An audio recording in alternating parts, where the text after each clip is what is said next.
अच्छा, नेक्स्ट आपके पास बच्चे आता है कि आपका जो प्रोटॉन डेंसिटी है या वो सिग्नल के ऊपर किस तरह इफ़ेक्ट करती है, ये चीज़ हमने डिस्कस कर ली। यहाँ पर ग्रे जो आपके पास बॉक्स आ रहा है, ग्रे बॉक्स के अंदर आपके जो है इस रिलेशन को लिखा भी गया है कि M R signal intensity is proportion to proton density and gyromagnetic ratio की पावर 2 के साथ एंड बी नॉट के साथ डायरेक्टली प्रोपोर्शनल है ये, ठीक है। और किसके इन्वर्सली प्रोपोर्शनल है ये, जो एम आर सिग्नल की जो इंटेंसिटी है वो आपके पास जो टेम्परेचर है उसके इन्वर्सली प्रोपोर्शनल है, ठीक है। तो ये आपके पास एमसीक्यूज़ भी आ सकता है और आपके पास जो है रिलेशंस के अंदर शॉर्ट क्वेश्चन भी पूछा जा सकता है, ठीक है। तो ये चीज़ जहन में रखनी है आपने।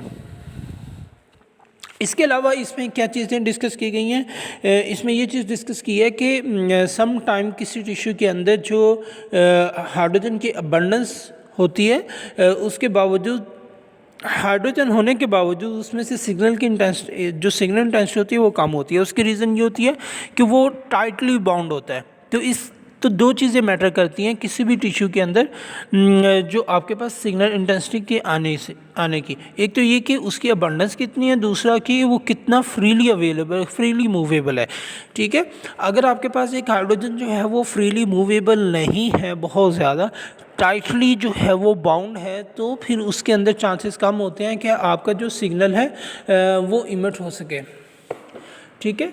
तो इसी वजह से जो सिग्नल जो है आपके पास जब सम टाइम जो है बोन्स में, जो मोस्टली बोन्स में या आपके पास जो हार्ड स्ट्रक्चर्स हैं उनके अंदर से जो हाइड्रोजन के सिग्नल्स हैं वो कम आते हैं, ठीक है। बोन्स के आपको पता है कि दो पार्ट होते हैं। एक पार्ट होता है बच्चे आपके पास जिसके अंदर बोन मैरो होता है, और एक पार्ट होता है कॉर्टिकल इश्यूज जो आपके पास बोन्स, जो आपके पास हार्ड बोन्स होती हैं, ठीक है।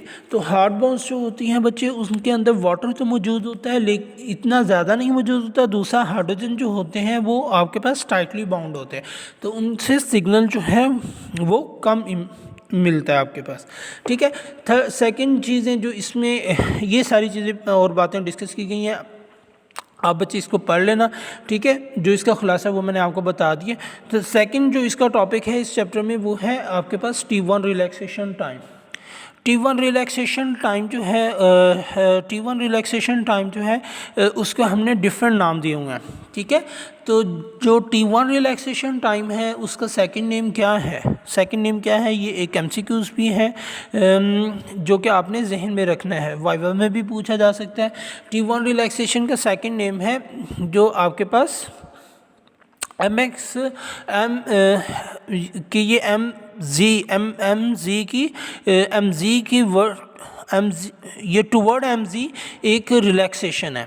ये क्या है, ये टूवर्ड MZ एक रिलैक्सेशन है। जो T2 रिलैक्सेशन है वो आपके पास MXY की रिलैक्सेशन है। अब आप कहोगे सर पता नहीं क्या कह रहे हैं, दोबारा बता देता हूँ कि जो MX जब आप टर्न करते हो, जो हाइड्रोजन को मूव करते हो, जो उसकी नेट मैग्नेटाइजेशन को Z एक्सिस से आप मूव करते हो बच्चे XY प्लेन के ऊपर, ठीक है।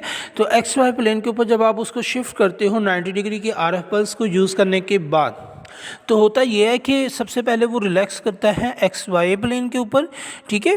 तो वो XY प्लेन के ऊपर जो है रिलैक्स करता है। तो जब वहाँ पर रिलैक्स करता है तो वहाँ पे जो सिग्नल आता है बच्चे वो आता है आपके पास T2 सिग्नल। जब आपके पास वो रिलैक्स करता है टूवर्ड XY से वापस जाता है, शिफ्ट करता है Z एक्सिस की तरफ, तो वो आपका जो सिग्नल होता है उसे हम बोलते हैं कि ये T1 रिलैक्सेशन टाइम है। वो जितना टाइम लेता है, ठीक है, from XY plane to Z plane, तो इसको हम बोलते हैं कि ये आपके पास T1 रिलैक्सेशन टाइम है। ओके हो गया। अच्छा, तो लॉन्गिट्यूडनल एंड ट्रांसवर्स रिलैक्सेशन भी इसके नाम है डिफरेंट।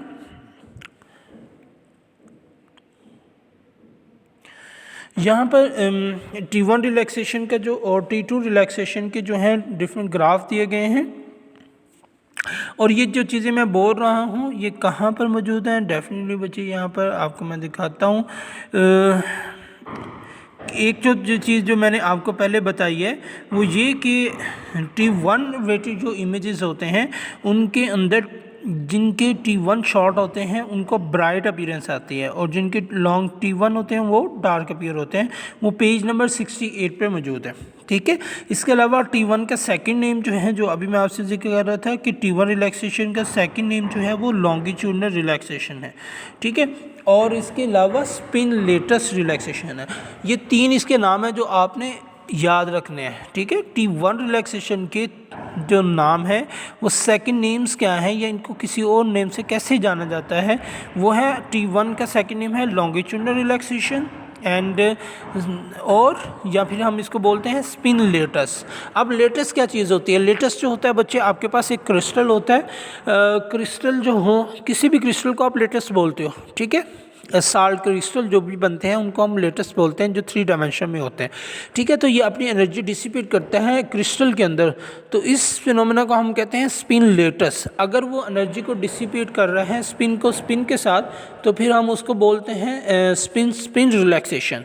स्पिन रिलैक्सेशन जो होती है बच्चे, वो आपके पास होती है T2 रिलैक्सेशन टाइम के अंदर, ठीक है। तो यहाँ पर आपकी जो याद रखने वाली बातें हैं वो सिर्फ ये है कि T1 वेटेड जो होता है वो आपके पास लॉन्गिट्यूडनल रिलैक्सेशन टाइम भी उस कहलाता है, और उसके साथ साथ स्पिन लेटेस्ट रिलैक्सेशन टाइम भी कहलाता है, ठीक है। और थर्ड जो MCQs आपके पास बच्चे बनता है वो ये है कि T1 के अंदर जो शॉर्ट T1 वाले टिश्यू होते हैं उनकी अपीयरेंस जो होती है वो ब्राइट होती है, और लॉन्ग T1 वाले जो हैं वो डार्क होते हैं।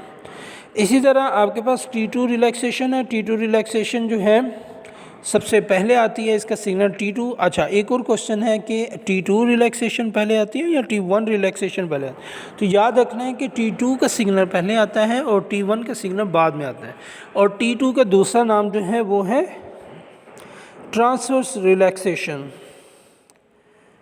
ठीक है।